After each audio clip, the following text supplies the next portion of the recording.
থেকে আপনার ইনশাআল্লাহ তাআলা ওই নামাজই আপনাকে বিরত রাখবে।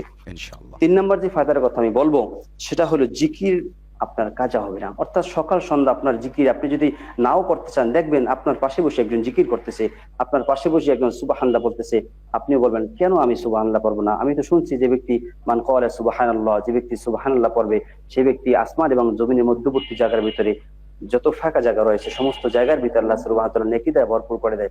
তো আমার পাশে বসে এক ভাই জিকির করতেছে আর আমি পাশে বসে বসে থাকবো, আমি ঘুমাবো, এটা তো হতে পারে না। তো দেখবেন আবার 3 নাম্বার ফায়দা হলো এটা, আপনি সকাল সন্ধ্যা আপনার কাছ থেকে জিকিরের আমলটা আপনার ছুটবে না। জি।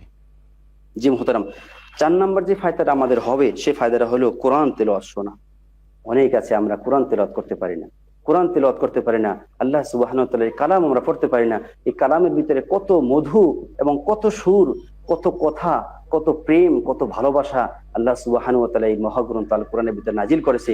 এগুলো যারা না পড়বে না বুঝবে তারা কখনোই ইনশাআল্লাহ তাআলা এগুলো বুঝতে পারবে না। জি। তো আমি যে 4 নাম্বার ফায়দাটা কোট করেছি যে আপনার সকাল সন্ধ্যা সূরা হাসর থেকে শুরু করে আপনি অনেক আয়াতগুলো আপনি শুনতে পাবেন। তো আপনার ওই মজমা থেকে আপনি আজম বিল জজম করে আসতে পারেন, হায় আমার মতো একজন শিশু বাচ্চা, আমার মতো একজন যুবক ভাই, আমার মতো একজন বৃদ্ধ মানুষ সে কোরআন তেলাওয়াত করতেছে, এত সুন্দর সুমধুর কণ্ঠে সে কোরআন তেলাওয়াত করতে পারতেছে, তো আমারও তো কোরআন শেখা দরকার। তো হতে পারে ওই মজমা থেকে আপনি আজম বিল জজম করে আসবেন যে আমি আগামীকালকে থেকে বাড়িতে গিয়ে আমিও কোরআন শিক্ষা করার জন্য আমি প্রচেষ্টা মাশাআল্লাহ, চালিয়ে যাব। মাশাআল্লাহ।